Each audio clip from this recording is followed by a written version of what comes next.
Close your eyes, take a slow, gentle breath, and allow yourself to drift backward through the endless river of time. Long before the pyramids touched the heavens, before mighty pharaohs ruled over millions, before magnificent temples rose from the golden desert, there was only silence. An endless ocean of sand stretched across northeastern Africa. To the east, rocky mountains shimmered beneath the scorching sun. To the west, the vast Sahara rolled beyond the horizon, a desert so immense that it seemed to have no end. At first glance, it appeared impossible that one of the greatest civilizations in human history could ever emerge here. But hidden within this unforgiving landscape, a miracle quietly flowed. The Nile.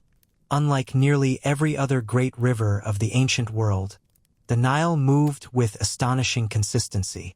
Each summer, heavy rains fell thousands of miles away in the Ethiopian highlands. Weeks later, the swollen waters surged northward. The river overflowed its banks, covering the surrounding land with rich black silt. When the floodwaters slowly receded, they left behind some of the most fertile soil on earth.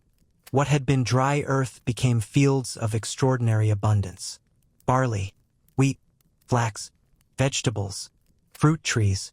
Life flourished wherever the river reached. Everything beyond its banks remained desert. The contrast was almost unbelievable. From above, ancient Egypt looked like a green ribbon painted across an endless sea of gold.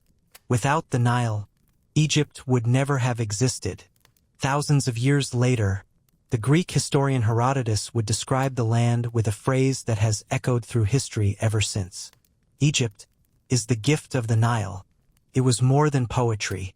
It was truth. The river determined everything. It decided where people lived, when they planted crops, how they traveled, what they believed, even how they measured time. For the people who lived beside its waters, the Nile was not simply part of nature. It was a divine blessing. Long before cities appeared, small groups of hunter-gatherers wandered this fertile valley.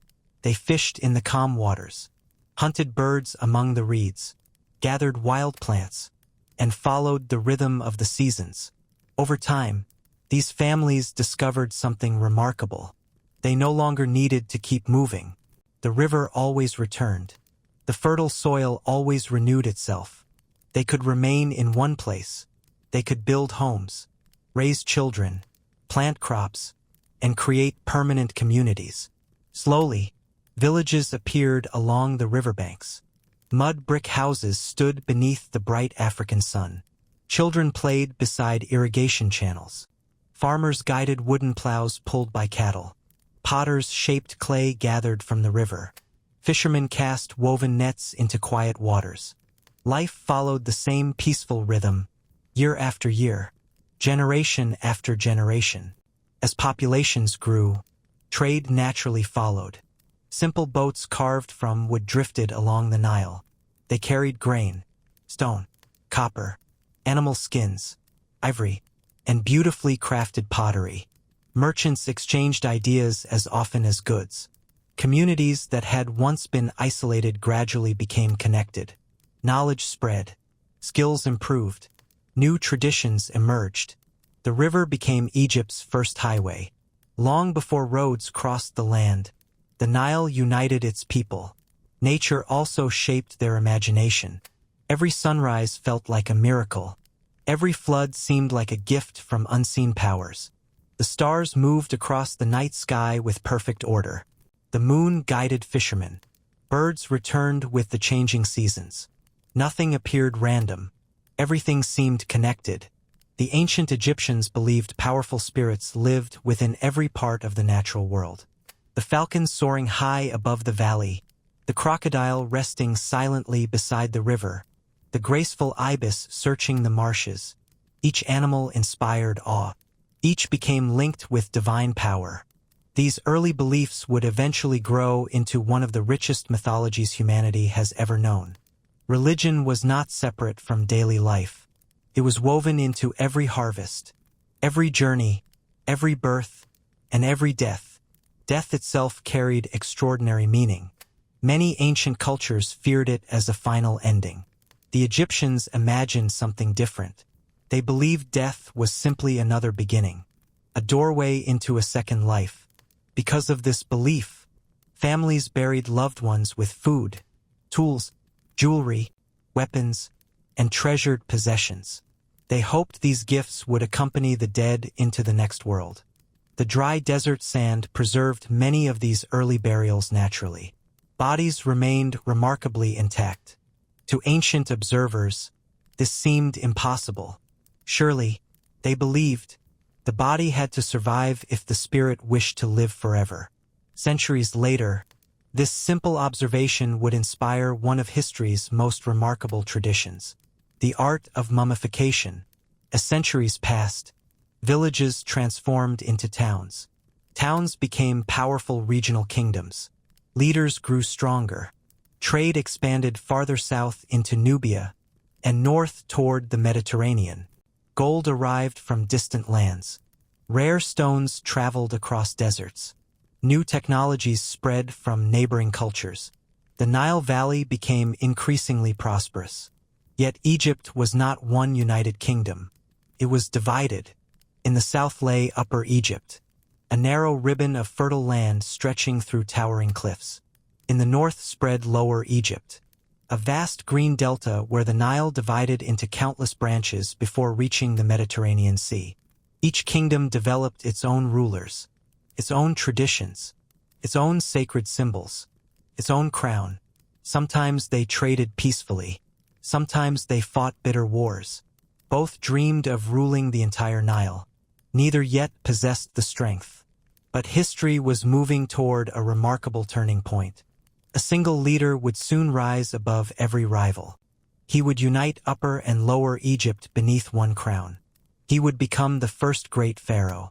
And from that moment, one of the longest-lasting civilizations in human history would truly begin.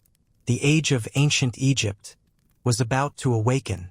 For countless generations, the Nile had given life. Villages had become towns. Towns had grown into rival kingdoms. Yet Egypt remained divided. To the south, Upper Egypt stretched like a narrow green ribbon between towering cliffs. Its ruler wore a tall white crown. To the north, Lower Egypt spread into the vast Nile Delta. Its countless waterways flowed into the Mediterranean Sea. Its king wore a bright red crown. Each believed they possessed the rightful claim to rule the entire land. Trade flourished, but so did conflict. Small wars erupted along the river. Border villages changed hands. Powerful chiefs competed for influence.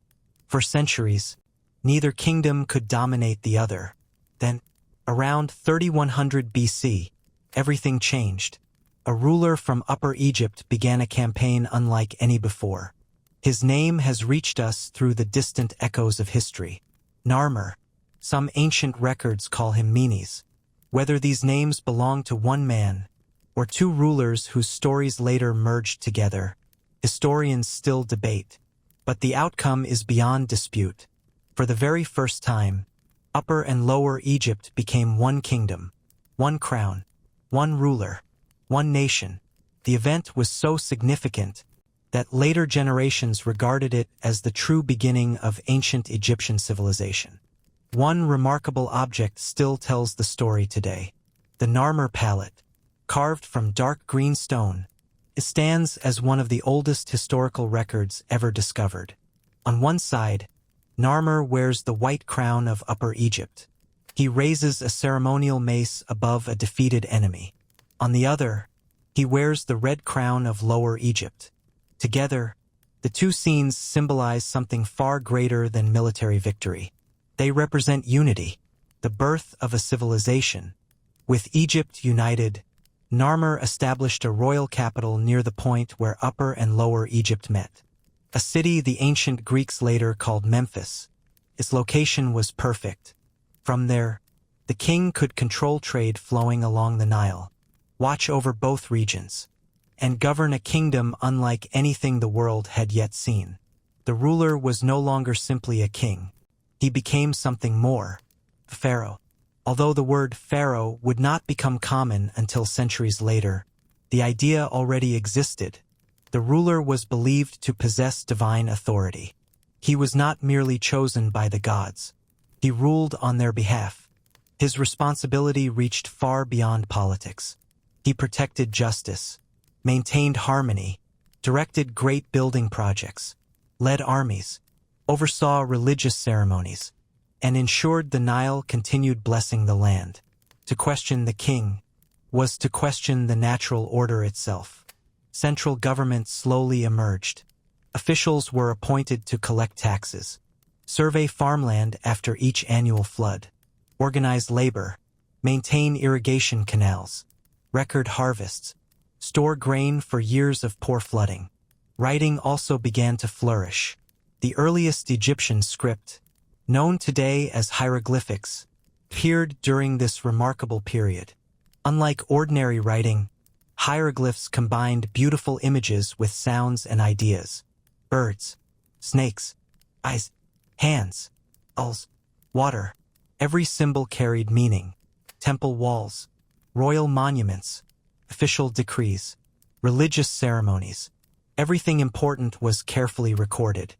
Only a small group possessed the knowledge to read and write these sacred symbols. They became known as scribes.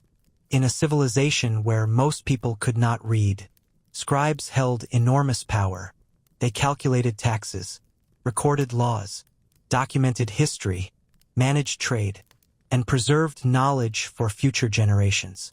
Many Egyptian parents dreamed that their children might one day become scribes. It offered comfort, respect, and influence, far from the exhausting labor of the fields.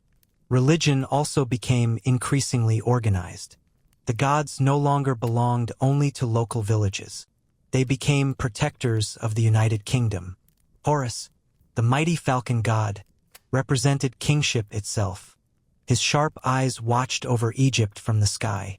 The pharaoh was believed to be the living embodiment of Horus upon earth.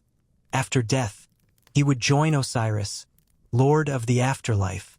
Meanwhile, Ra, the radiant sun god, crossed the heavens each day in his celestial boat. Every sunrise symbolized victory over darkness. Every sunset reminded people that even the sun must battle chaos before dawn returned. Order, balance, harmony. These ideas became central to Egyptian life. They were expressed through a single concept. Ma'at, more than truth, more than justice. Ma'at represented the perfect balance of the universe. The pharaoh's greatest duty was to preserve it. If Ma'at failed, the Nile might not flood, harvests might fail, disease might spread, chaos could consume the land. Every royal decision carried spiritual importance. As Egypt grew wealthier, its people became increasingly skilled. Stoneworkers shaped limestone with astonishing precision. Metalworkers crafted copper tools. Jewelry makers transformed gold into breathtaking works of art.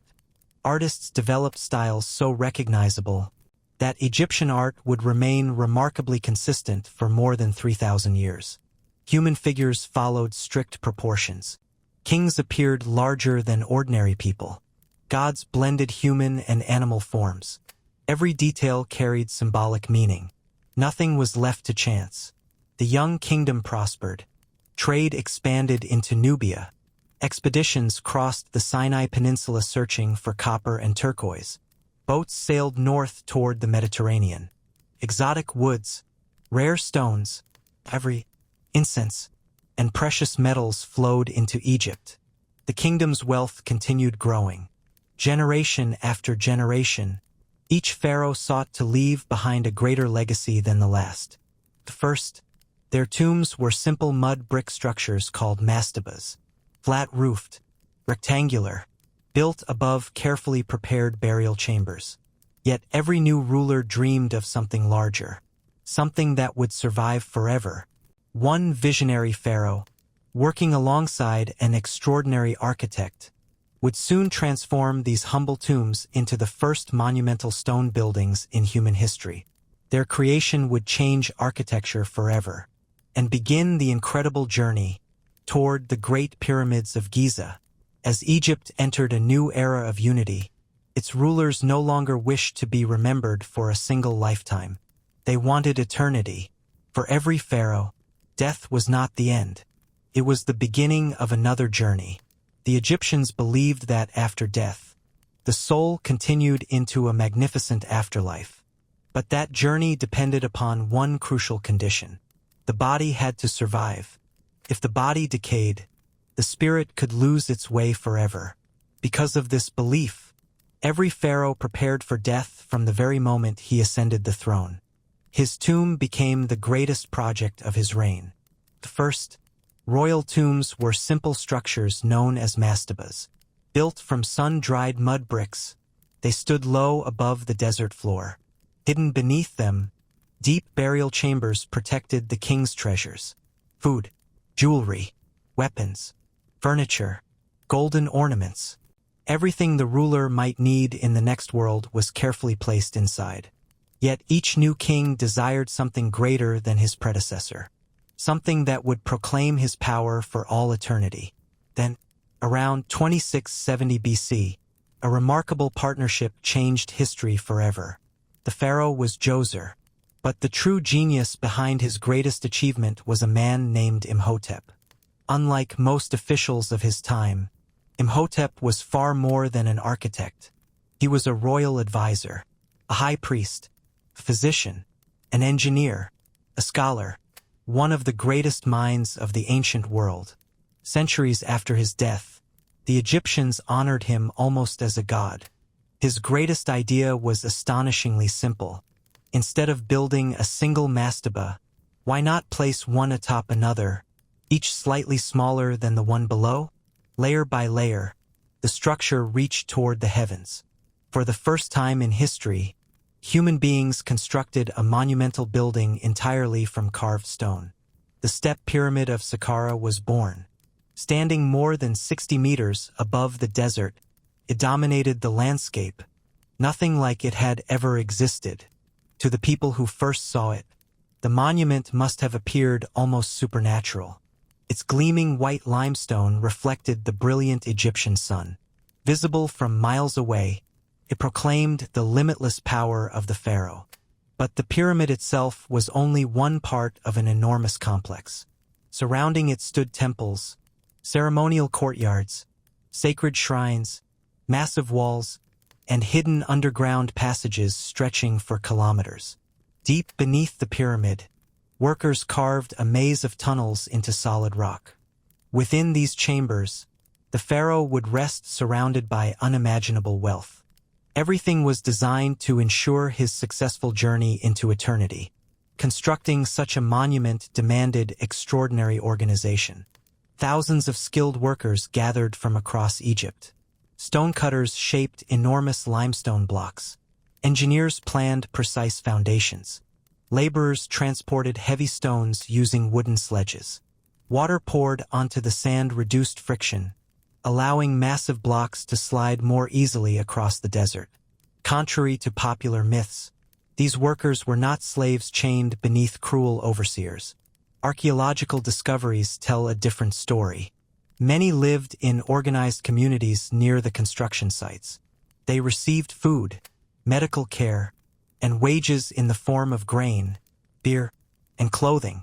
Some were master craftsmen, others seasonal farmers working during the Nile flood, when their fields lay underwater. Building the king's eternal home became both a national duty and a source of honor. The success of Djoser's pyramid transformed Egyptian architecture forever. Future pharaohs wanted monuments even grander. Each generation sought to surpass the last. Engineers experimented with new designs. Some succeeded. Others failed spectacularly.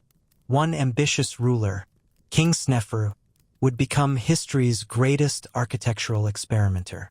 His builders first created what we now call the bent pyramid. Halfway through construction, structural problems forced them to reduce its angle. The pyramid suddenly changed shape, creating its distinctive bent appearance. Rather than accepting defeat, Snefru tried again. This time, his architects perfected the design. The result became the Red Pyramid, the world's first true smooth-sided pyramid. Its perfectly angled faces rose gracefully toward the sky. The lessons learned there would soon make an even greater achievement possible. An achievement so extraordinary that it would stand among the 7 wonders of the ancient world. The Great Pyramid of Giza, even today, more than 4,500 years later, continues to inspire wonder. Its construction remains one of humanity's greatest engineering accomplishments. The age of monumental pyramids was only just beginning. The lessons learned from the Step Pyramid and the experiments of King Sneferu had prepared Egypt for an achievement unlike anything the world had ever seen. Around 2580 BC, a new pharaoh ascended the throne. His name was Khufu, known to the ancient Greeks as Cheops. Little is known about the man himself. No grand stories of his childhood survive. No detailed records describe his personality. Yet his legacy would outlive every king of the ancient world. Because Khufu dreamed of something impossible. A monument so magnificent that it would proclaim his power for eternity. He chose a rocky plateau overlooking the western bank of the Nile, a place the world now knows as Giza. Here, thousands of architects, engineers, stonecutters, surveyors, boatmen, and skilled laborers gathered for one extraordinary purpose: to build the greatest tomb ever attempted. The task seemed unimaginable. More than 2 million limestone blocks would be required. Many weighed between 2 and 15 tons. Some granite blocks transported from Aswan weighed more than 70 tons. Without iron tools, without wheels, without cranes, without modern machinery, the builders relied upon intelligence, organization, and remarkable determination. Every stone had to fit with astonishing precision. Even today, modern engineers continue to marvel at the pyramid's accuracy. Its base is almost perfectly level. Its 4 sides align with the cardinal directions with extraordinary precision. North, south, east, and west. The margin of error is astonishingly small. For centuries, people believed such a monument could only have been built by slaves. But archaeology tells another story. Excavations near Giza uncovered the workers' village. There were bakeries, breweries, medical facilities, sleeping quarters, and communal kitchens. Skeletons reveal healed broken bones, evidence that injured workers received treatment rather than abandonment. Many laborers were skilled craftsmen. Others were farmers who worked during the annual Nile flood, when agriculture temporarily stopped. Building the pyramid became a national project, an act of loyalty to the pharaoh and to Egypt itself. Day after day, wooden sledges carried enormous stone blocks across carefully prepared paths. Teams of workers pulled together in perfect rhythm. Supervisors directed every movement. Surveyors measured every angle. Master builders inspected every layer. Nothing could be left to chance. Years became decades. The pyramid slowly climbed higher. Its brilliant white limestone casing reflected sunlight so intensely that travelers could see it from many miles away. To ancient Egyptians, it must have looked almost like a mountain of light rising from the desert. Deep within the structure, a carefully designed system of corridors led toward the king's chamber. Massive granite blocks protected the burial chamber from collapse. Above it, engineers created hidden relieving chambers to distribute the enormous weight. These ingenious solutions demonstrated engineering knowledge far ahead of its time. Yet the Great Pyramid did not stand alone. Around it, a vast sacred complex emerged.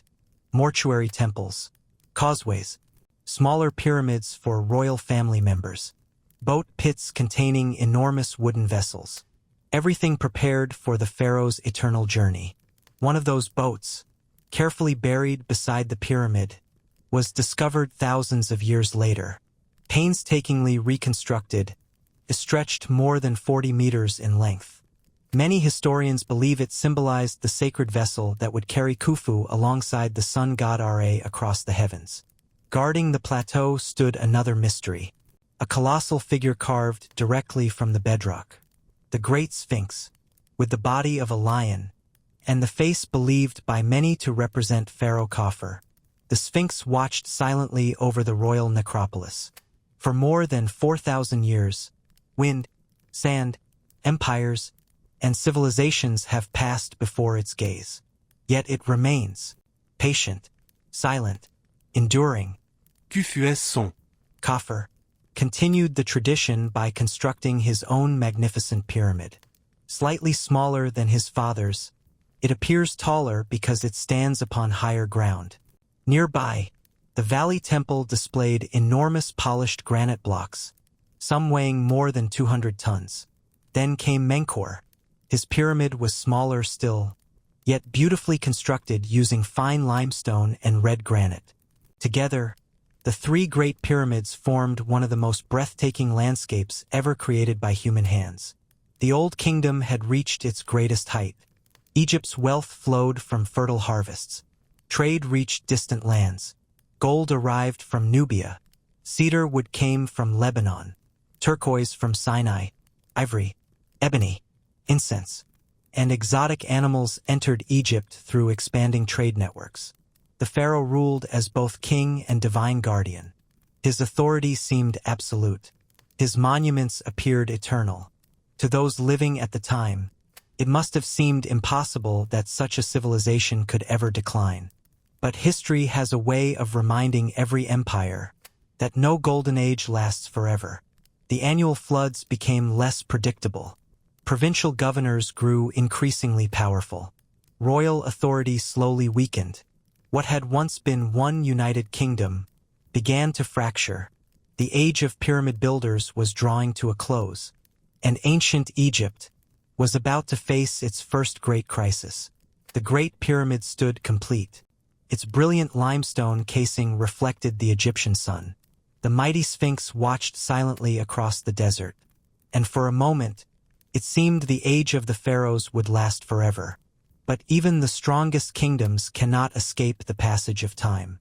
After generations of pyramid builders, the old kingdom slowly began to weaken. The pharaoh remained a god in the eyes of the people, yet his power no longer reached every corner of Egypt. Across the kingdom, powerful provincial governors, known as nomarchs, became increasingly independent. Originally, they had served the pharaoh, collected taxes, maintained order, and governed local communities. But over time, their positions became hereditary. Fathers passed authority to sons. Their wealth increased. Their influence expanded. Many ruled their provinces almost like independent kings. The authority of the royal court slowly faded. Then nature dealt Egypt another devastating blow. The Nile, the very river that had created Egyptian civilization, began behaving differently. For several years, the annual floods failed to reach their usual height. Fields produced smaller harvests. Food became scarce. Grain stores emptied. Famine spread throughout the land. Families abandoned their homes in search of survival. Without abundant harvests, the government collected fewer taxes. Without taxes, the pharaoh could no longer support enormous building projects. Nor could he maintain complete control over the kingdom. The economy weakened. Trade declined. Local rulers competed for resources. Order slowly gave way to uncertainty.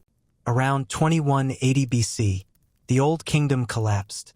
Egypt entered a period historians now call the First Intermediate Period. For nearly a century, the once unified kingdom became divided. Several rival dynasties claimed the throne. Different cities declared themselves the true capital of Egypt. Civil wars erupted. Trade routes disappeared. Royal monuments were abandoned. Many later Egyptian writers remembered these years as an age of chaos. Whether their descriptions were exaggerated or entirely accurate, one thing is certain. The certainty that had defined Egyptian life for centuries had vanished. Yet even during difficult times, life continued along the Nile. Farmers still planted crops. Artisans still crafted beautiful objects. Priests continued ancient ceremonies. The people of Egypt endured. They always had, and they always would. Far to the south, In the city of Thebes, a new family of rulers slowly gained strength. Unlike many regional kings, they dreamed not of ruling only one province, but of restoring the entire kingdom. One leader emerged above all others. Mentuhotep II, patient, determined, a skilled military commander. He spent years defeating rival kingdoms one by one. Then, around 2055 BC, he accomplished something no ruler had achieved since the collapse of the Old Kingdom. He reunited Egypt. The long age of division had ended. The Middle Kingdom had begun. To later generations, this became known as one of Egypt's greatest rebirths. The pharaoh once again ruled from a united throne. Government officials returned. Trade expanded. Irrigation canals were repaired. Abandoned farmland became fertile once more. Confidence slowly returned. The Middle Kingdom differed from the age of the pyramid builders. Its rulers focused less on constructing gigantic monuments and more on strengthening the kingdom itself. Agriculture improved. New canals increased food production. Mining expeditions returned to the Sinai Peninsula. Gold flowed north from Nubia. Trade reached farther into Africa and deeper into the Near East. Egypt grew wealthier once again. Literature also flourished. Scribes produced remarkable stories, poems, religious writings, and practical wisdom. For many historians, the Middle Kingdom represents the birth of classical Egyptian literature. Ordinary people also gained greater importance. In earlier centuries, the afterlife had been viewed primarily as a privilege reserved for kings. Now, religious beliefs evolved. Many Egyptians believed that eternal life could belong to anyone who lived honorably. The promise of immortality slowly expanded beyond the royal family. This profound change transformed Egyptian religion forever. Meanwhile, the pharaohs strengthened Egypt's southern frontier. Powerful fortresses rose along the Nile. Massive walls guarded important trade routes. Military expeditions secured access to Nubia's rich gold mines. Control of these resources greatly enriched the kingdom. Yet beyond Egypt's eastern deserts, another force was quietly gathering. Groups of travelers from Western Asia crossed into the Nile Delta. At first, many arrived peacefully. Some became merchants. Others worked as craftsmen. Many settled among the Egyptian population. For generations, they lived alongside native Egyptians. But as the central government gradually weakened once again, these foreign communities grew stronger. Eventually, one powerful group seized control of northern Egypt. The Egyptians called them the Hyksos. They brought with them remarkable new technologies. The horse-drawn chariot, the powerful composite bow, bronze weapons unlike anything Egypt had previously seen. For the first time in centuries, foreign rulers governed much of the Nile Delta. It was a shocking humiliation for a civilization that had long believed itself protected by the gods. Yet this foreign occupation would ultimately reshape Egypt forever. The Egyptians carefully studied the weapons of their conquerors, learned their military tactics, mastered the use of horses and chariots, and quietly prepared for the day they would reclaim their homeland. That day was drawing closer. A new generation of warrior pharaohs was about to rise. They would drive the Hyksos from Egypt, build the greatest empire the Nile had ever known, and usher in the magnificent age historians call the New Kingdom. For nearly a century, the Hyksos ruled northern Egypt. To many Egyptians, it was an unimaginable humiliation. Foreign kings now occupied the fertile Nile Delta. Their armies controlled important cities. Their chariots thundered across lands once ruled by the pharaohs. Yet the Hyksos did not destroy Egyptian civilization. Instead, they unknowingly transformed it. The Egyptians carefully observed their conquerors. They studied the horse, a magnificent animal few Egyptians had ever seen before. Swift, powerful, perfect for war. They mastered the construction of lightweight chariots. They learned to use the deadly composite bow, capable of firing arrows farther and with greater force than traditional weapons. They improved bronze swords, battle axes, armor. Every lesson prepared them for the day they would fight back. Far to the south, the city of Thebes refused to surrender. Its rulers considered themselves the rightful pharaohs of all Egypt. Generation after generation, they quietly strengthened their armies. Then, around 1550 BC, a young king named Ahmose I launched the campaign that would change Egyptian history forever. His soldiers marched north along the Nile. Battle after battle, the Hyksos retreated. Finally, their heavily fortified capital at Avaris fell. The foreign rulers fled into Canaan. For the first time in generations, Egypt was free. But Ahmose had learned an important lesson. Isolation was no longer enough. If Egypt wished to survive, it could never allow foreign powers to grow strong along its borders again. Instead of waiting for enemies to invade, Egypt would become the invader. Thus began the new kingdom, the greatest age of the pharaohs. Unlike the pyramid builders of the Old Kingdom, these rulers became warrior kings. Their armies crossed deserts, marched through mountains, and sailed along distant coastlines. Military campaigns expanded Egypt farther than ever before. To the south, Nubia fell under Egyptian control. Its rich gold mines poured enormous wealth into the royal treasury. To the northeast, Egyptian armies entered Syria and Canaan. Powerful cities paid tribute. Foreign princes bowed before the pharaoh. For the first time, Egypt ruled an empire stretching across 2 continents. The wealth flowing into Egypt was astonishing. Gold, silver, ivory, cedar wood, lapis lazuli, rare animals, exotic perfumes, fine textiles. Everything imaginable entered the Nile Valley. Temples became larger, palaces more luxurious. The pharaoh's power reached heights never before imagined. One ruler became especially famous, Thutmose III. Historians often call him the Napoleon of ancient Egypt, although he lived more than 2,000 years earlier. During his reign, he led campaign after campaign into the Near East. His victories were legendary. At the Battle of Megiddo, he surprised enemy armies by leading his troops through a narrow mountain pass that many believed impossible to cross. The gamble succeeded brilliantly. The enemy was caught completely off guard. Victory followed.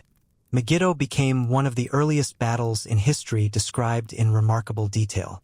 By the end of his reign, Thutmose III had transformed Egypt into one of the most powerful empires on earth. Yet Egypt's greatness was measured by more than military success. The new kingdom also became an age of extraordinary architecture. Across the Nile Valley, massive temples rose toward the sky. Gigantic columns towered above visitors. Walls were covered with colorful carvings. Every surface celebrated the gods, the pharaoh, and Egypt itself. Among the most magnificent stood the Temple of Karnak. Expanded by generations of rulers, it became the largest religious complex ever built in the ancient world. Its great hypostyle hall contained forests of enormous stone columns. Some reached heights greater than modern 5-story buildings. Walking through Karnak must have felt like entering the home of the gods themselves. Nearby, the Temple of Luxor celebrated royal ceremonies and divine kingship. Every year, sacred festivals united people from across Egypt. The Nile carried beautifully decorated boats between the temples. Music filled the air. Priests performed ancient rituals. Crowds gathered to witness ceremonies that strengthened the bond between the gods and the pharaoh. Religion stood at the center of everything. Ammonius, originally a local god of Thebes, rose to become the supreme deity of the empire. Combined with the sun god Ra, he became Ammonius Ra, king of the gods. The wealth of his temples became immense. Thousands of priests served in his name. Vast estates supported the religious institutions. The influence of the priesthood grew almost as powerful as the pharaoh himself. As Egypt reached the height of its prosperity, no one imagined that its greatest challenge would come, not from foreign armies, but from one extraordinary pharaoh who dared to change the very religion of Egypt. His decisions would shock the kingdom, divide the people, and create one of the most fascinating chapters in ancient history. The age of Akhenaten was about to begin. At the height of Egypt's power, its armies dominated foreign lands. Its temples overflowed with gold. Its cities prospered beneath the warm Egyptian sun. No kingdom in the ancient Near East appeared stronger.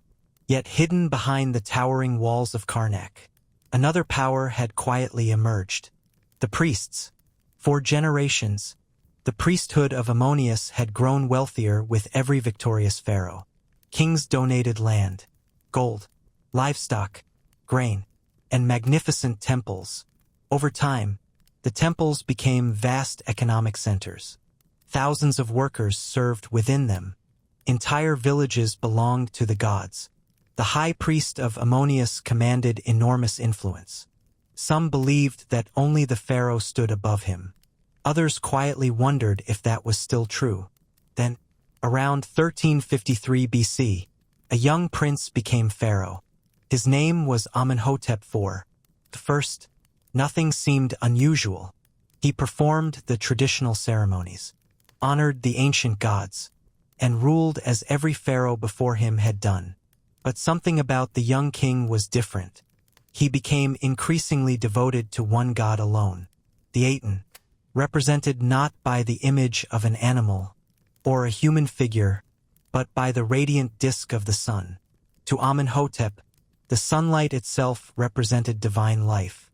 Its rays reached every corner of Egypt, touching rich and poor alike. Gradually, the pharaoh abandoned the old religious traditions. He shocked the kingdom by changing his own name. Amenhotep, meaning Ammonius is satisfied, disappeared forever. In its place, he chose a new identity, Akhenaten, the one who serves Aten. It was more than a new name. It was the beginning of a revolution. Akhenaten ordered temples dedicated to other gods closed. The powerful priesthood of Ammonius lost much of its influence. Ancient rituals ceased. Traditional festivals disappeared. The names of old gods were removed from monuments. Statues were destroyed. Centuries of religious tradition were suddenly overturned. Many Egyptians struggled to understand what was happening. For generations, their lives had revolved around dozens of familiar gods. Now, one ruler demanded devotion to only one. Akhenaten even abandoned the ancient capital. Far from Thebes, he founded a completely new city, Akhenaten, known today as Amarna. Built in the open desert, it became the center of his new religion. Palaces, temples, gardens, government buildings, everything rose with astonishing speed. For a brief moment, it seemed a completely new Egypt had been born. Standing beside Akhenaten throughout this extraordinary transformation was one of history's most famous queens, Nefertiti. Her name means, "The Beautiful One has come." Ancient artwork portrays her unlike any queen before. She appears beside the pharaoh during religious ceremonies, offering sacrifices, receiving the blessings of Aten. Sometimes, she is shown nearly equal in size to the king himself, an extraordinary honor in Egyptian art. Her elegant limestone bust, discovered thousands of years later, remains one of the most recognizable masterpieces from the ancient world. Yet despite their vision, Akhenaten's revolution never fully captured the hearts of the Egyptian people. Many continued worshipping the traditional gods in secret. The old beliefs refused to disappear. Meanwhile, Egypt's attention shifted away from foreign affairs. Letters from distant allies pleaded for military assistance. Some warned of growing threats. Others begged for reinforcements. Many received no answer. The empire that warrior pharaohs had built slowly weakened. Then, after only 17 years on the throne, Akhenaten disappeared from history. His death remains surrounded by mystery. The kingdom he left behind stood deeply divided. His successor would become one of the most famous rulers in history, not because of great military victories, nor magnificent temples, but because of an astonishing discovery made more than 3,000 years later. The new pharaoh was only a child. Tutankhamun. Soon, his advisors restored the old religion. The temples of Ammonius reopened. Ancient ceremonies returned. The young king even changed his own name, from Tutankhamun to Tutankhamun. Living image of Ammonius. It symbolized Egypt's return to its ancient traditions. Tutankhamun ruled for only a short time. Around the age of 19, he died unexpectedly, perhaps from illness, perhaps from injury, perhaps from causes history will never fully explain. His tomb, unlike those of many earlier pharaohs, escaped the attention of grave robbers. Hidden beneath the sands of the Valley of the Kings, it remained almost untouched for more than 3,000 years. Then, in 1922, British archaeologist Howard Carter uncovered the sealed entrance. As he peered through a small opening, his patron asked, "Can you see anything?" Carter quietly replied, "Yes, wonderful things." Inside lay over 5,000 extraordinary objects: golden chariots, jewelry, weapons, furniture, statues, and the magnificent solid gold funerary mask that has become one of the greatest symbols of ancient Egypt. The discovery stunned the world. Tutankhamun, a relatively minor pharaoh during his own lifetime, became the most famous king in Egyptian history. Yet while the world celebrated the treasures of the boy king, a far greater ruler was preparing to restore Egypt's fading glory. His name was Ramesses, and his legend would endure for thousands of years. The treasures of Tutankhamun amazed the modern world. But during his own lifetime, the young pharaoh accomplished very little. His reign was brief, his influence limited. The true giant of Egypt's new kingdom was still to come. More than a century later, a prince was born who would become one of history's greatest rulers. His name was Ramesses, the son of Pharaoh Seti I. From an early age, the young prince was prepared for power. He learned to command armies, drive chariots, study diplomacy, led religious ceremonies, and understand the enormous responsibility carried by every pharaoh. By the time he reached adulthood, Ramesses was already an experienced military leader. Around 1279 BC, he became pharaoh. His reign would last 66 remarkable years, longer than most Egyptians could even remember. Entire generations knew no other king. His face appeared on temples. His statues filled cities. His name echoed across the empire. To his people, Ramesses was Egypt itself. Yet the greatest challenge of his reign awaited beyond Egypt's borders. Far to the north, another great empire had risen. The Hittites, based in Anatolia, modern-day Turkey.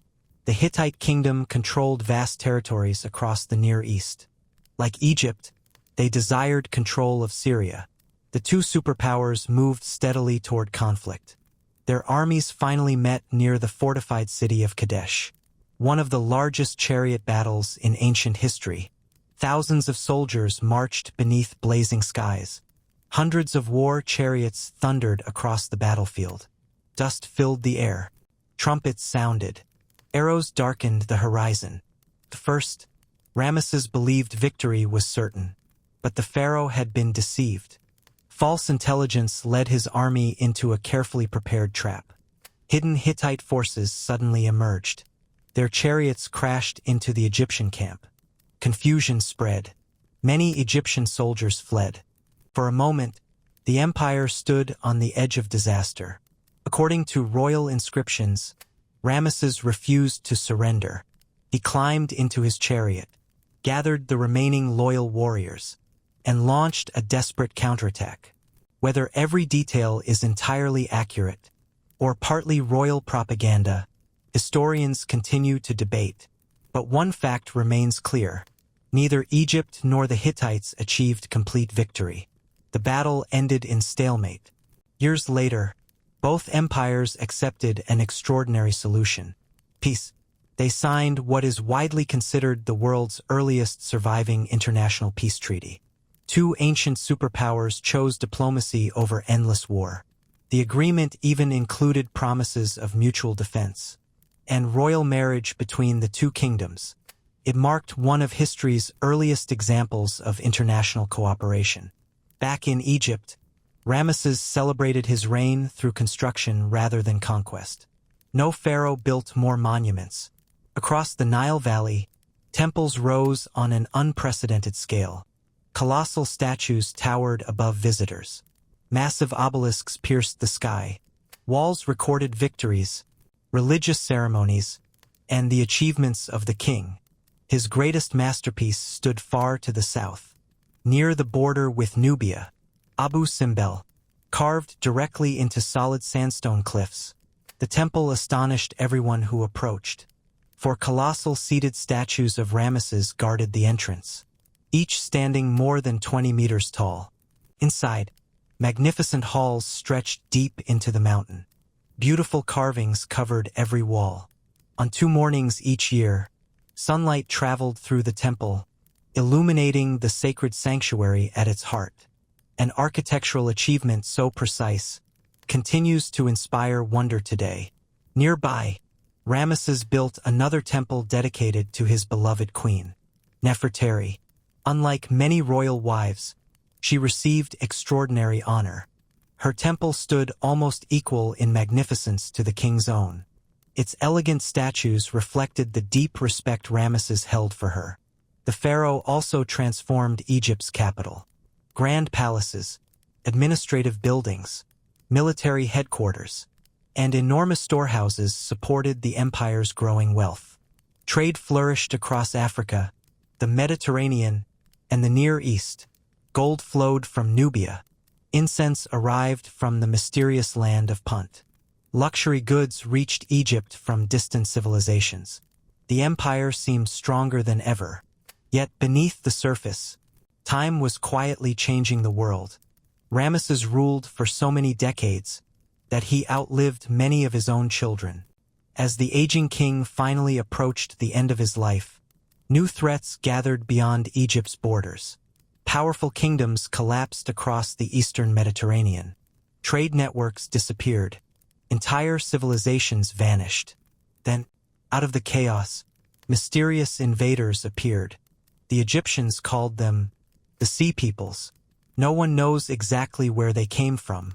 Some may have been refugees, others skilled warriors seeking new lands. Together, they swept across the ancient world, destroying cities, burning ports, shattering kingdoms that had existed for centuries. Even mighty Egypt could not remain untouched. Although Ramesses' successors managed to repel these invasions, the victories came at enormous cost. The empire's wealth declined. Foreign territories were gradually lost. Internal struggles grew stronger. The magnificent age of warrior pharaohs was slowly coming to an end. Egypt had reached the height of its glory. From this point forward, its long journey would become one of survival, rather than conquest. For nearly 2,000 years, Egypt had stood as one of the greatest civilizations on earth. Its armies had conquered distant kingdoms. Its temples reached toward the heavens. Its pharaohs were worshipped as living gods. But history never stands still. After the long reign of Ramesses the Great, the strength of the new kingdom slowly faded. The victories that had once filled temple walls became distant memories. Maintaining a vast empire demanded enormous wealth. Armies required food. Officials needed salaries. Temples consumed vast resources. As foreign territories slipped away, the flow of tribute into Egypt declined. Gold became scarcer. Trade weakened. The royal treasury slowly emptied. At the same time, the priests of Ammonius continued growing richer. Their temples owned fertile farmland, large herds of cattle, thousands of workers. Entire villages answered to the priesthood rather than the pharaoh. For the first time in centuries, religious leaders possessed influence almost equal to the king himself. The balance of power was shifting. Then came another wave of uncertainty. The mysterious Sea Peoples, whose migrations had already shattered kingdoms across the eastern Mediterranean, reached the borders of Egypt. During the reign of Ramesses III, massive land and sea battles erupted. Temple carvings at Medinet Habu vividly portray the conflict. Warships collided upon the Nile. Archers filled the sky with arrows. Enemy chariots charged across the desert. Against overwhelming odds, Egypt survived. Ramesses III achieved a remarkable victory. But the triumph came at a terrible price. The kingdom had exhausted its strength. The economy struggled. Harvests became less reliable. Workers who built royal tombs sometimes went unpaid. One surviving document records what many historians believe to be the world's first labor strike. The craftsmen of Deir el-Medina, responsible for constructing the magnificent tombs in the Valley of the Kings, refused to continue working until they received their overdue grain. It was an extraordinary moment. Even the workers who served the pharaoh could no longer ignore the growing crisis. Meanwhile, political conspiracies spread inside the royal palace. One of the most famous became known as the Harem Conspiracy. According to ancient court records, a group of officials and royal wives plotted to assassinate Ramesses III. Although the conspiracy was eventually uncovered, modern examinations of the pharaoh's mummy suggest the attack may actually have succeeded. A deep wound across his throat indicates that the king likely died from the assault. The age of powerful warrior pharaohs had ended. Over the following centuries, Egypt became increasingly divided. Local rulers competed for authority. Foreign kingdoms watched carefully, waiting for the perfect moment to strike. That moment soon arrived. To the south, the kingdom of Kush, centered in Nubia, had grown wealthy through trade and gold. Its rulers deeply admired Egyptian culture. They worshipped many of the same gods, built temples in similar styles, and even adopted hieroglyphic writing. Around 747 BC, a Kushite king named Pi marched north. Rather than destroying Egypt, he reunited it beneath his own rule. The Nubian pharaohs became Egypt's 25th dynasty. They restored ancient traditions, renovated temples, honored the old gods. For a brief time, it seemed Egypt had found new life. But an even greater power was rising. The Assyrian Empire. Its armies were unlike anything the ancient world had ever seen. Disciplined, relentless, equipped with advanced siege engines and iron weapons. The Assyrians swept across the Near East, conquering kingdom after kingdom. Eventually, they invaded Egypt itself. City after city fell. Even the ancient capital of Memphis could not withstand their assault. The Nubian rulers retreated south. Egypt had fallen beneath foreign domination once again. Although the Assyrians eventually withdrew, the cycle of independence and conquest continued. Soon, another mighty empire appeared, the Persians. Led by Cambyses II, in 525 BC, Persian forces defeated the Egyptians at the Battle of Pelusium. According to later tradition, the invaders supposedly used cats during the battle, knowing the sacred animals would discourage Egyptian soldiers from attacking. Whether this famous story is entirely true remains uncertain. But the outcome is not. Egypt became a province of the vast Persian Empire. The pharaohs still existed, but many now ruled under foreign authority. For the first time since Narmer united the two lands, Egypt was no longer master of its own destiny. Its glorious age had not vanished overnight. Its temples still stood. Its priests continued ancient rituals. Its people still honored the Nile. But the world around Egypt had changed forever. New empires now shaped history, and from the distant kingdom of Macedon, a young conqueror was preparing to march toward the Nile. His name was Alexander, and his arrival would begin the final great chapter of ancient Egypt. For more than 2,000 years, the Nile had witnessed the rise of mighty pharaohs. Pyramids reached toward the heavens. Temples echoed with sacred prayers. Dynasties rose, collapsed, and rose again. But now, a new age had arrived. The center of power was no longer Egypt. It had shifted north, toward the kingdoms of Greece and Macedonia. In 336 BC, a young prince inherited the throne of Macedon. His name was Alexander. History would remember him as Alexander the Great. Tutored by the philosopher Aristotle, Alexander possessed an extraordinary curiosity about the world. But he also dreamed of conquest. Within only a few years, he shattered the mighty Persian Empire.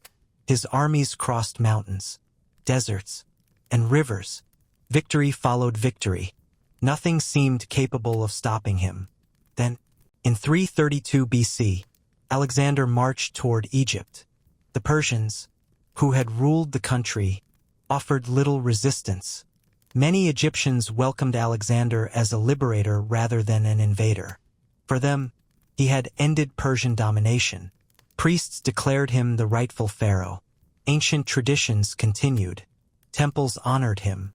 Religious ceremonies proclaimed his divine authority.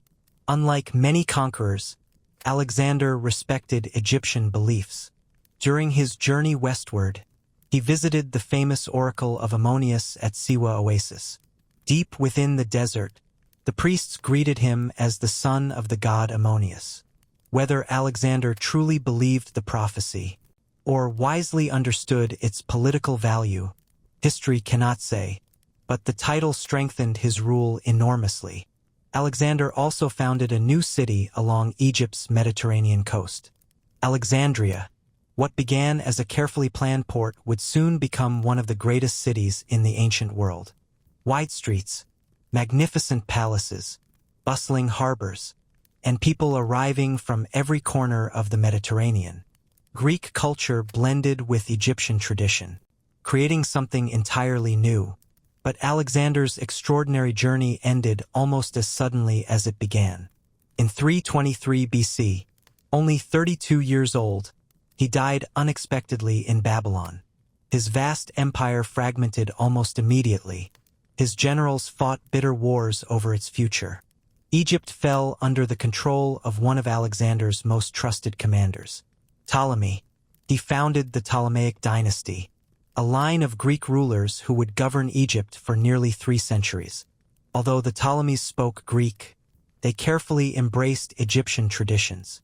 They dressed as pharaohs, supported ancient temples, made offerings to the gods, and presented themselves as legitimate successors to the ancient kings.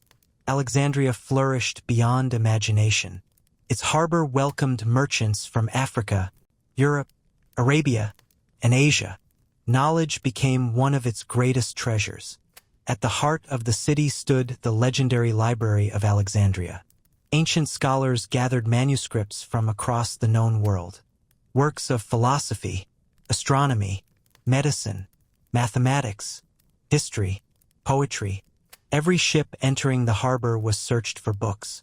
Copies were made before the originals were returned. The library became humanity's greatest center of learning. Nearby, another wonder rose above the sea, the Lighthouse of Alexandria. Standing more than 100 meters tall, this brilliant fire guided ships safely toward the harbor. It ranked among the 7 wonders of the ancient world. For centuries, its light symbolized the city's greatness. Yet, despite its prosperity, the Ptolemaic kingdom gradually weakened.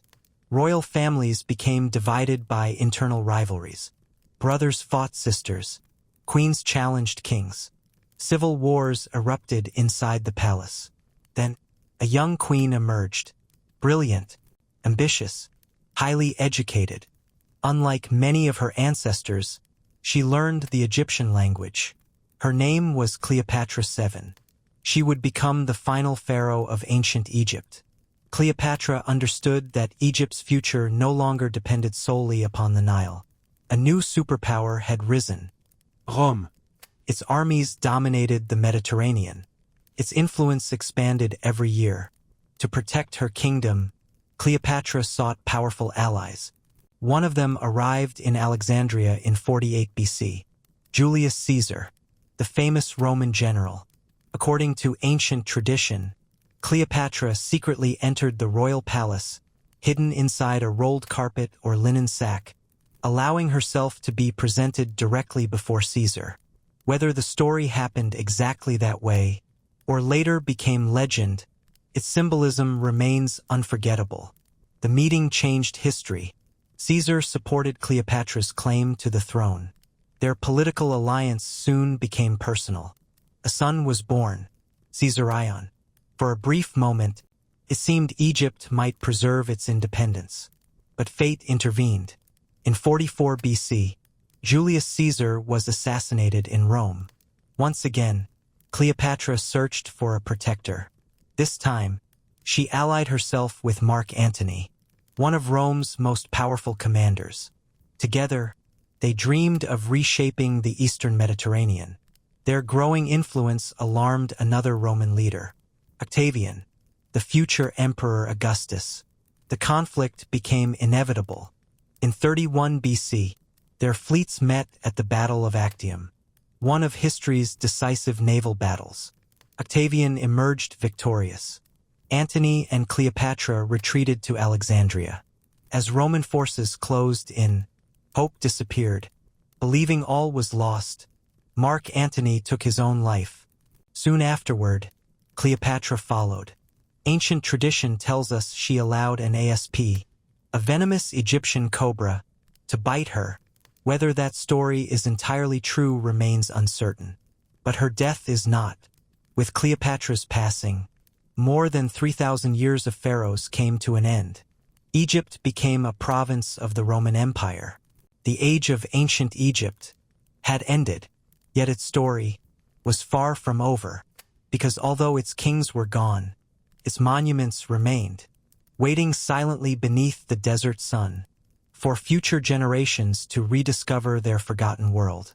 With the death of Cleopatra, the age of the pharaohs came to an end. For the first time in more than 3,000 years, Egypt was no longer ruled by its own kings. Instead, Roman governors controlled the Nile. Roman soldiers marched through ancient cities. Latin and Greek became the languages of government. Yet life beside the Nile continued. Farmers still waited for the annual flood. Priests still performed sacred rituals inside ancient temples. The colossal statues remained standing. The pyramids still watched silently over the desert. To many Egyptians, the old gods had not disappeared. Their world had simply changed. As centuries passed, the Roman Empire itself began to transform. Christianity spread rapidly across Egypt. Ancient temples dedicated to Ammonius, Ptah, Isis, and Osiris slowly fell silent. Many were abandoned. Others became churches. The old religious ceremonies gradually disappeared. Then, in the 7th century, another great transformation arrived. Arab armies entered Egypt. Islam spread throughout the Nile Valley. Arabic slowly replaced older languages. Generation after generation, the memory of the ancient pharaohs faded. One of history's greatest civilizations slipped quietly into legend. Even the ability to read hieroglyphics vanished. For thousands of years, the mysterious symbols covered temples, tombs, statues, and towering obelisks.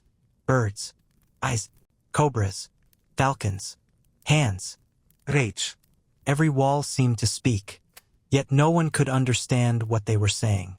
Travelers from Europe visited Egypt. They admired the pyramids, measured the Sphinx, explored ruined temples, but they could only guess at the meaning of the ancient inscriptions. Some believed hieroglyphs were magical symbols. Others thought they contained hidden secrets known only to priests. The true language of ancient Egypt had been forgotten. Then, in the summer of 1798, a young French general landed in Egypt. His name was Napoleon Bonaparte. Although remembered primarily as a military commander, Napoleon brought something unusual with him. More than 150 scholars, engineers, artists, scientists, architects. Their mission extended beyond war. They were determined to study Egypt itself. They carefully measured temples, sketched monuments, recorded inscriptions, collected artifacts. For the first time, ancient Egypt was being examined with scientific precision.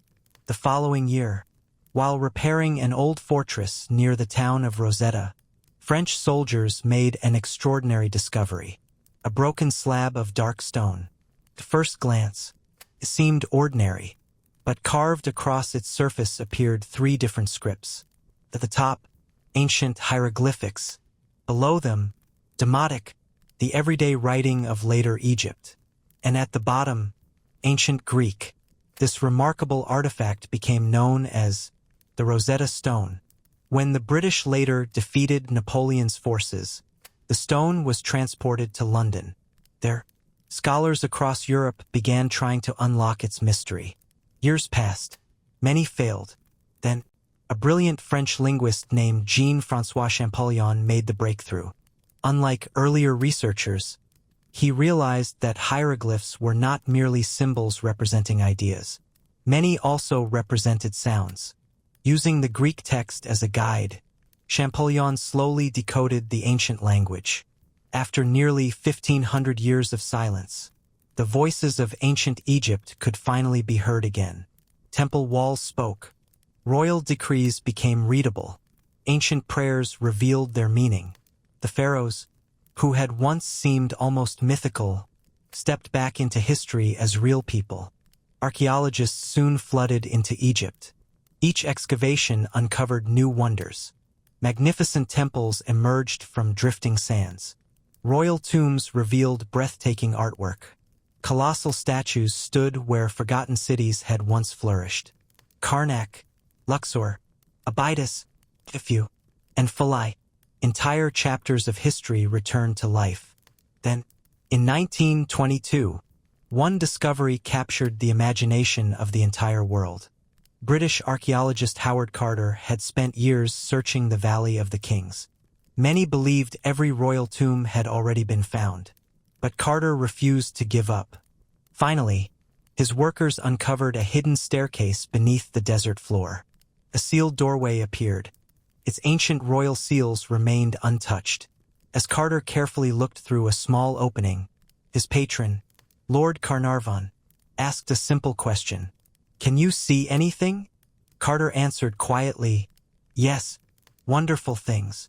Inside rested the nearly untouched tomb of Tutankhamun. More than 5,000 objects surrounded the young king. Golden shrines, magnificent jewelry, ceremonial chariots, beautiful furniture, weapons, statues, and the breathtaking golden funerary mask that would become one of the world's most recognizable treasures. The discovery transformed global fascination with ancient Egypt.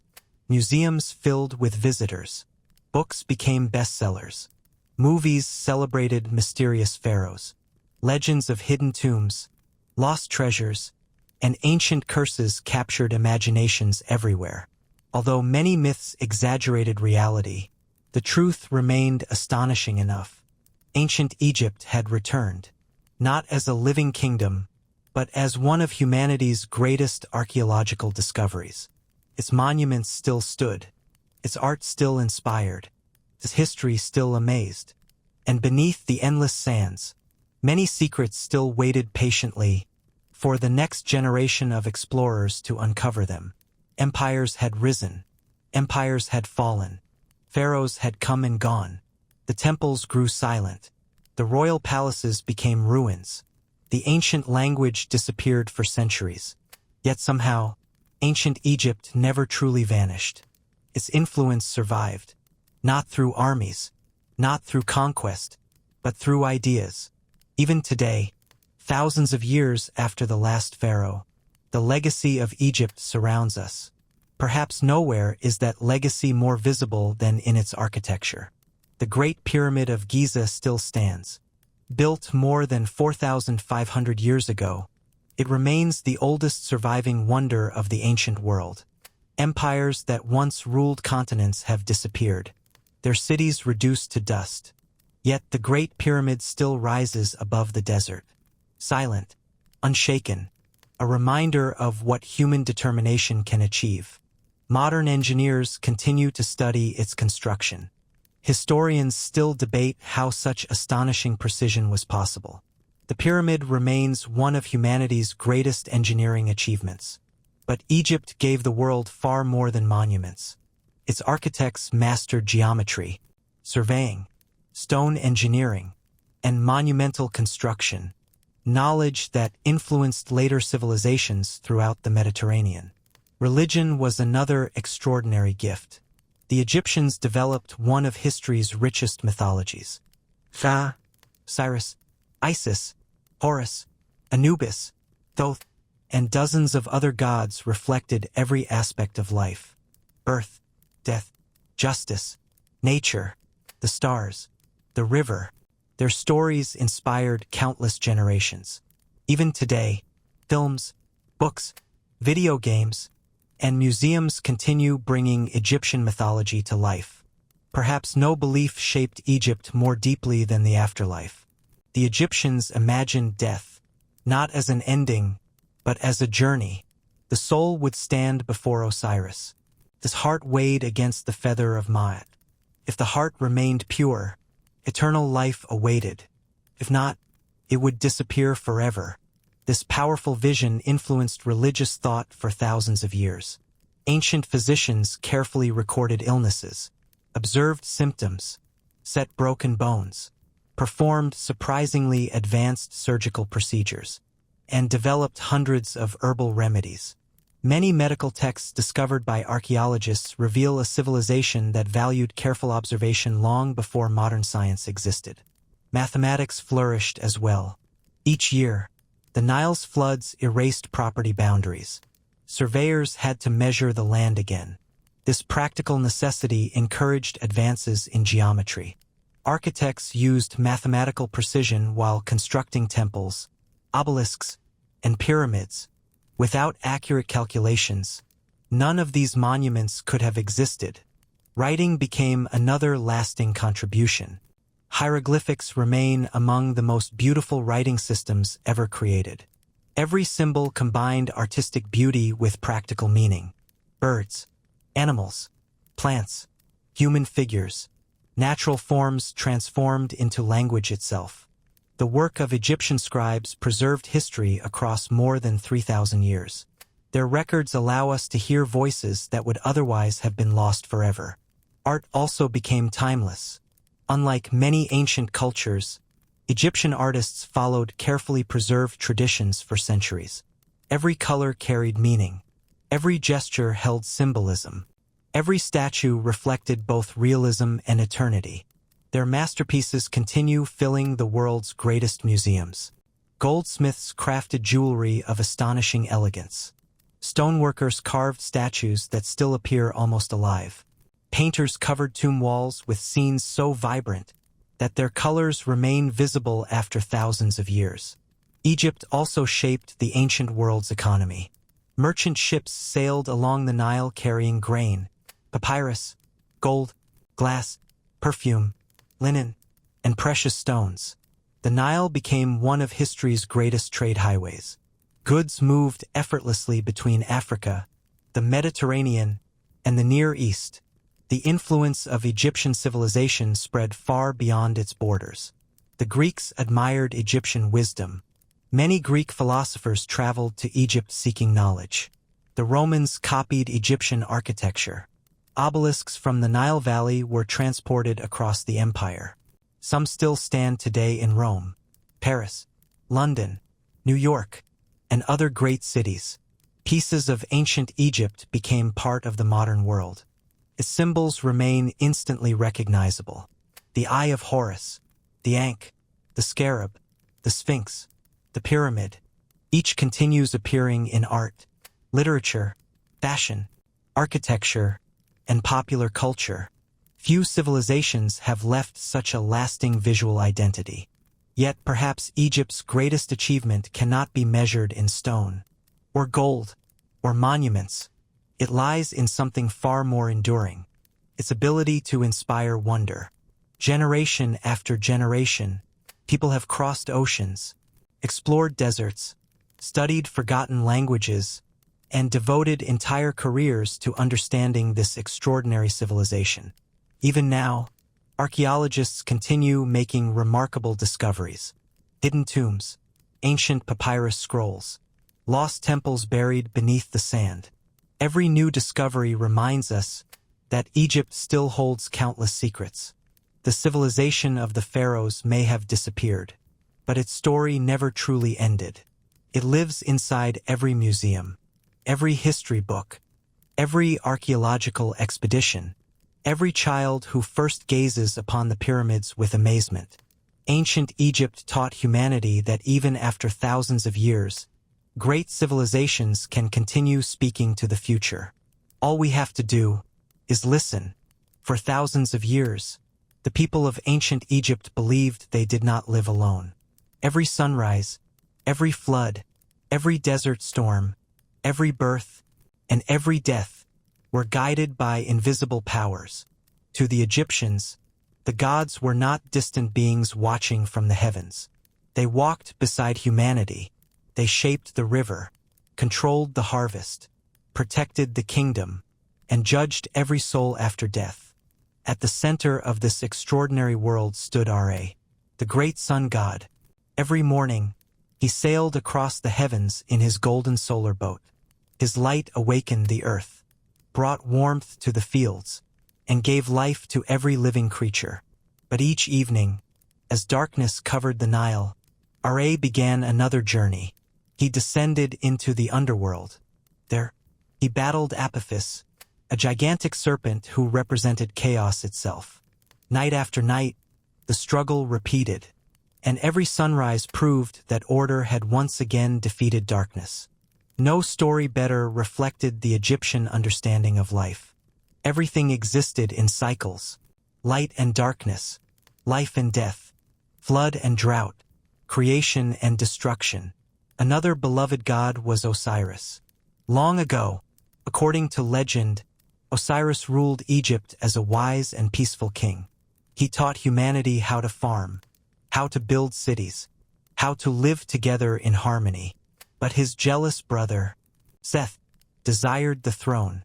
Through deception, Seth murdered Osiris, sealed his body inside a chest, and cast it into the Nile. His devoted wife, Isis, refused to surrender. She searched across Egypt, recovered her husband's body, and through powerful magic, restored him long enough to conceive their son, Horus. Osiris could no longer rule the world of the living. Instead, he became lord of the underworld, judge of every soul who entered eternity. Their son, Horus, eventually challenged Seth. Their struggle represented the eternal battle between justice and chaos. When Horus finally triumphed, he restored balance to Egypt. Every pharaoh who ruled afterward was believed to be the living Horus upon earth. After death, he joined Osiris among the gods. The story reminded every Egyptian that rightful order would always overcome disorder. Watching over every burial was Anubis, recognizable by the head of a black jackal. He guided souls through the dangerous journey into the afterlife. Priests performing mummification often wore masks resembling Anubis himself, believing the god protected the sacred body during its preparation for eternity. Then came the final judgment, one of the most unforgettable scenes in all Egyptian mythology. The Hall of Two Truths. Here, the deceased stood before Osiris. Beside him waited 42 divine judges. At the center of the chamber stood a magnificent scale. Upon one side rested the feather of Ma'at, symbol of truth, justice, and balance. Upon the other, the human heart. The Egyptians believed the heart contained every memory, every action, every secret. Nothing could be hidden. If the heart balanced perfectly against the feather, the soul entered paradise, a beautiful land of eternal harvests, peace, and happiness. But if the heart proved heavy with wrongdoing, a terrifying creature waited nearby. Ammit, part crocodile, part lion, part hippopotamus. She devoured the heart. The soul vanished forever, not punished, not tortured, simply erased from existence. To the Egyptians, that was the greatest fate imaginable. Many other gods protected everyday life. Thoth, the ibis-headed god of wisdom, recorded the results of every judgment. He became patron of scribes, knowledge, science, and writing itself. Hathor, the goddess of love, music, motherhood, and joy, welcomed souls into the afterlife with compassion. Sekhmet, the fierce lioness goddess, represented both destruction and healing. She could bring plague upon humanity or remove it. The graceful cat goddess protected homes and families. Across Egypt, cats became deeply respected. Harming one, even accidentally, could bring severe punishment. Religion shaped every moment of Egyptian life. Temples filled with incense. Priests performed sacred rituals before sunrise. Offerings of bread, beer, fruit, flowers, and perfume were placed before divine statues each day. Festivals transformed entire cities into celebrations. Music echoed through temple courtyards. Boats carrying sacred images sailed along the Nile. Crowds gathered to honor gods they believed truly walked among them. Yet perhaps the greatest mystery of ancient Egypt remains not its mythology, nor its temples, nor even its pyramids. It is the civilization itself. How did one society preserve its traditions for more than 3,000 years? How did it inspire generations separated by entire millennia? Why do millions of people still dream of Egypt today? Perhaps because the monuments speak a universal language, a language of ambition, curiosity, faith, hope, and humanity's endless desire to leave something behind. The pharaohs believed stone could conquer time. In many ways, they were right. Their kingdom disappeared. Their language fell silent. Their gods ceased to be worshipped. Yet their civilization still lives. Every sunrise above the pyramids, every shadow stretching across the Sphinx, every discovery hidden beneath the desert sand, reminds us that ancient Egypt is not merely part of history. It is one of humanity's greatest stories. And after more than 5,000 years, its mysteries continue to inspire the world. The sun slowly begins to sink beyond the western desert. Golden light stretches across the Nile, just as it has for thousands upon thousands of years. The river continues its endless journey northward. Calm, patient, unchanging. Empires have risen upon its banks. Empires have vanished into dust. Yet the Nile still flows, as though it remembers every story ever told. Somewhere beyond the horizon, the Great Pyramid still catches the first light of dawn. The Sphinx still watches in silence. Its weathered face has witnessed countless generations.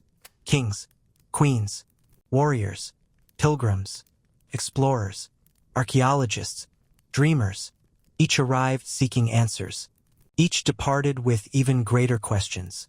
Perhaps that is Egypt's greatest gift. Not certainty, but wonder. For more than 5,000 years, ancient Egypt has challenged humanity to imagine what is possible.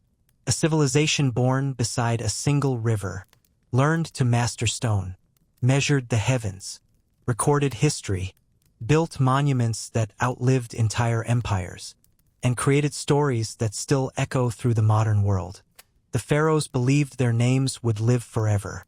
Most have, not because they conquered every enemy, nor because they ruled with perfect wisdom, but because they dared to dream beyond their own lifetimes. Every carved hieroglyph, every towering obelisk, every painted tomb, every silent temple was a message sent into the future, a message that somehow reached us. Today, scientists continue scanning hidden chambers inside pyramids. Archaeologists uncover forgotten tombs beneath drifting sands. Ancient papyrus scrolls reveal new pieces of history.